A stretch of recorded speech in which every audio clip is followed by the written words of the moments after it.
menjawab tantangan Fir'aun yang menuntut bukti atas kebenarannya Musa dengan serta-merta meletakkan tongkat mukjizatnya di atas, yang segera menjelma menjadi seekor ular besar yang melata menghadap ke Fir'aun. Karena ketakutannya melompat dan lari dari singgasananya untuk melarikan diri seraya berseru kepada Musa, "Hai Musa, demi asuhanku kepadamu, selama 18 tahun panggillah kembali ularmu itu." Kemudian dipeganglah ular itu oleh Musa dan kembali menjadi tongkat biasa.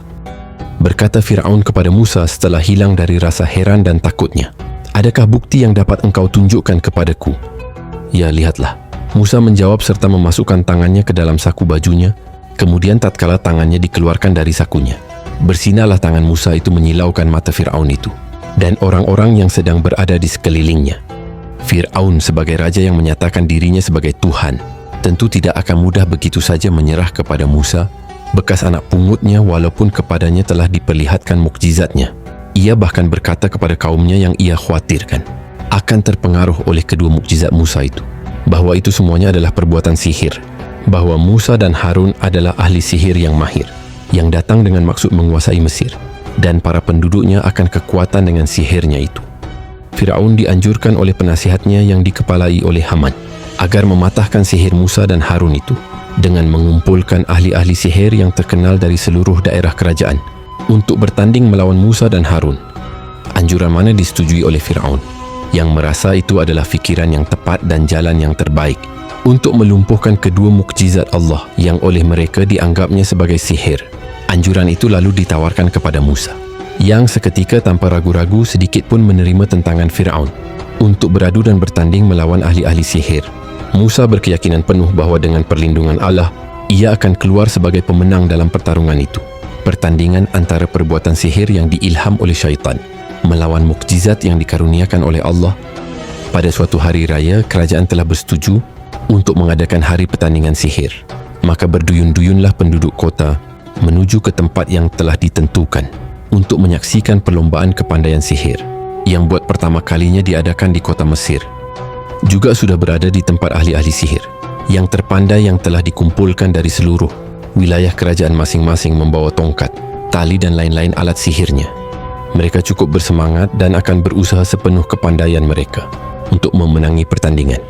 Mereka telah memperoleh janji dari Fir'aun akan diberi hadiah dan uang dalam jumlah yang besar, berhasil mengalahkan Musa dengan mematahkan daya sihirnya.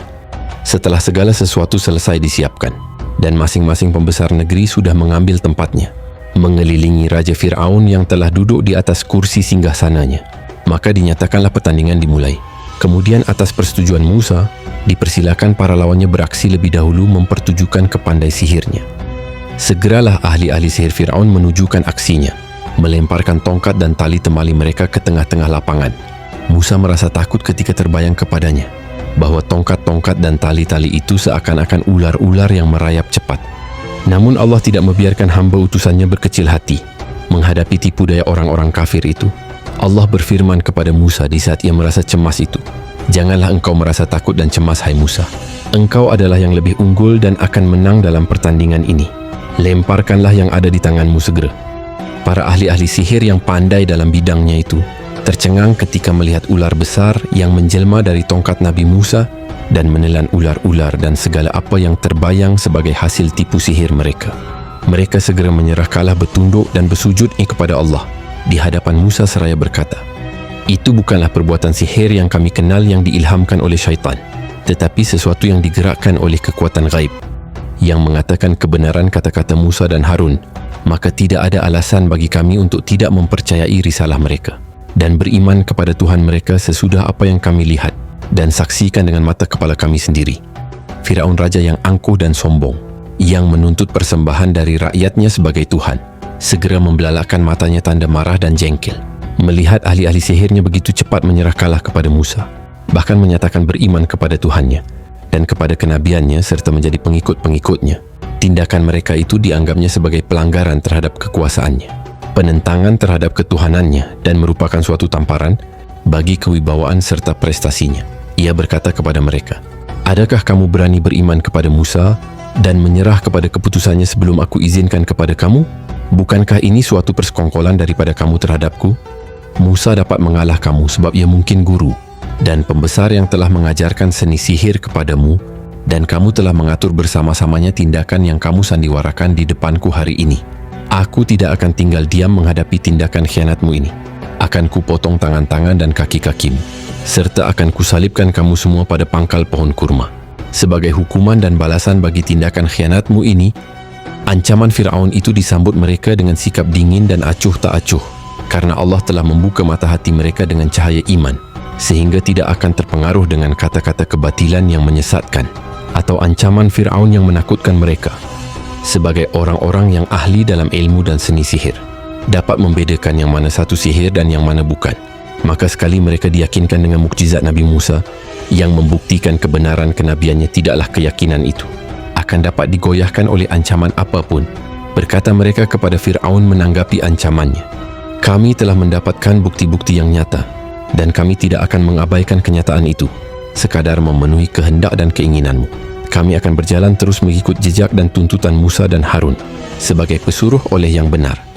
Maka terserah kepadamu untuk memutuskan apa yang engkau hendak putuskan terhadap diri kami. Keputusan kamu hanya berlaku di dunia ini, sedangkan kami mengharapkan pahala Allah di akhirat yang kekal dan abadi." Firaun tetap keras kepala dan semakin bingung. Nabi Musa yang telah mengalahkan ahli-ahli sihir dengan kedua mukjizatnya makin meluas pengaruhnya, sedangkan Firaun dengan kekalahan ahli sihirnya merasa kewibawanya merosot dan kehormatannya menurun. Ia khawatir jika gerakan Musa tidak segera dipatahkan, mengancam keselamatan kerajaannya serta kekekalan mahkotanya. Para penasihat dan pembantu-pembantu terdekatnya tidak berusaha menghilangkan rasa kecemasan dan kekhawatirannya, tetapi mereka sebaliknya makin membakar dadanya dan makin menakut-nakutinya. Mereka berkata kepadanya, "Apakah engkau akan terus membiarkan Musa dan kaumnya bergerak secara bebas dan meracuni rakyat dengan macam-macam kepercayaan dan ajaran-ajaran yang menyimpang dari apa yang telah kita warisi dari nenek moyang kita? Tidakkah engkau sadar bahwa rakyat kita makin lama makin terpengaruh oleh hasutan-hasutan Musa, sehingga lama-kelamaan niscaya kita dan Tuhan-Tuhan kita akan ditinggalkan oleh rakyat kita, dan pada akhirnya akan hancur binasalah negara dan kerajaanmu yang megah ini?" Firaun menjawab, "Apa yang kamu hiraukan itu sudah menjadi perhatiku sejak dikalahkannya ahli-ahli sihir kita oleh Musa. Dan memang kalau kita membiarkan Musa terus melebarkan sayapnya dan meluaskan pengaruhnya di kalangan pengikut-pengikutnya yang makin lama makin bertambah jumlahnya, pasti pada akhirnya akan merusakkan adab hidup masyarakat negara kita serta membawa kehancuran dan kebinasaan bagi kerajaan kita yang megah ini. Karenanya aku telah merancang akan bertindak terhadap Bani Israel dengan membunuh setiap orang lelaki, dan hanya wanita sahaja akan kubiarkan hidup." Rancangan jahat Firaun diterapkan oleh pegawai dan kaki tangan kerajaannya. Aneka ragam gangguan dan macam-macam tindakan kejam ditimpakan atas Bani Israel, yang memang menurut anggapan masyarakat, mereka itu adalah rakyat kelas kambing dalam kerajaan Firaun yang zalim itu. Dengan makin meningkatnya kezaliman dan penindasan yang mereka terima dari alat-alat kerajaan Firaun, datanglah Bani Israel kepada Nabi Musa mengharapkan pertolongan dan perlindungannya. Nabi Musa tidak dapat berbuat banyak pada masa itu bagi Bani Israel yang tertindas dan teraniaya. Ia hanya menenteramkan hati mereka bahawa akan tiba saatnya kelak di mana mereka akan dibebaskan oleh Allah dari segala penderitaan yang mereka alami. Dianjurkan oleh Nabi Musa agar mereka bersabar dan bertawakal, seraya memohon kepada Allah agar Allah memberikan pertolongan dan perlindungannya, karena Allah telah menjanjikan akan mewariskan buminya kepada hamba-hambanya yang soleh, sabar dan bertakwa. Firaun bertujuan melemahkan kedudukan Nabi Musa dengan tindakan kejamnya terhadap Bani Israel yang merupakan kaumnya, bahkan tulang belakang Nabi Musa. Akan tetapi gerak dakwah Nabi Musa tidak sedikit pun terhambat oleh tindakan Firaun itu.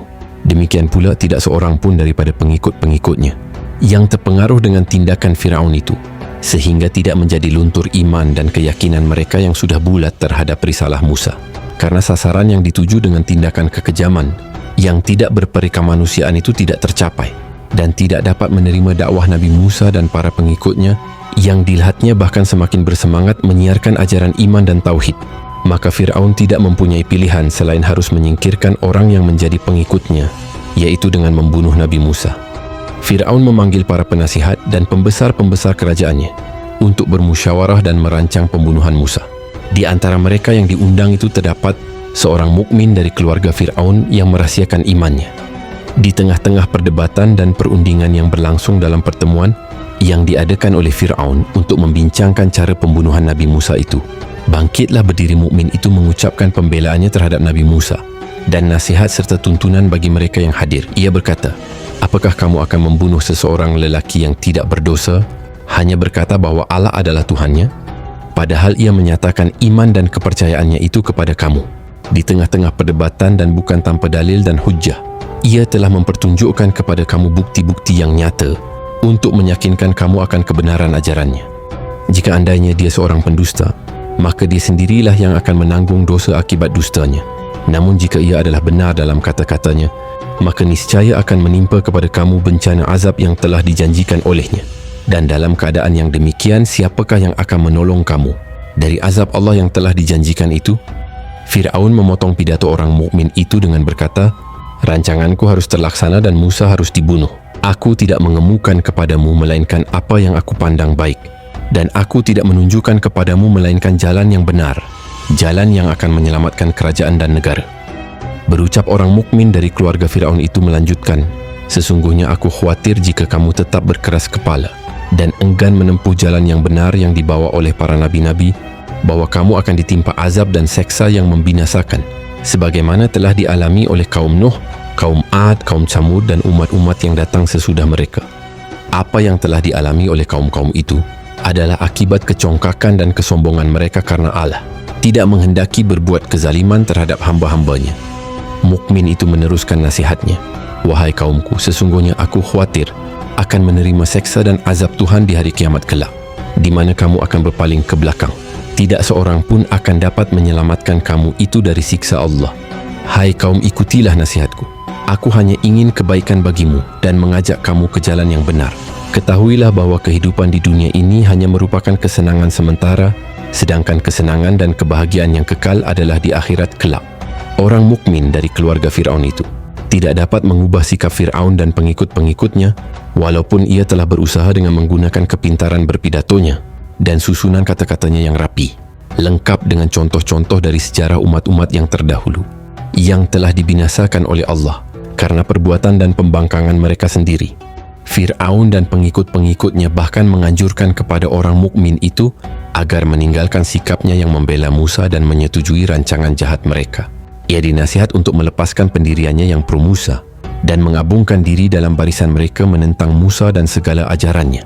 Ia diancam dengan dikenakan tindakan kekerasan bila ia tidak mau mengubah sikap pro kepada Musa secara sukarela. Berkata orang mukmin itu menanggapi anjuran Fir'aun, wahai kaumku, sangat aneh sekali sikap dan pendirianmu. Aku berseru kepada kamu untuk kebaikan dan keselamatanmu. Kamu berseru kepadaku untuk berkufur kepada Allah dan mempersekutukannya dengan apa yang aku tidak ketahui.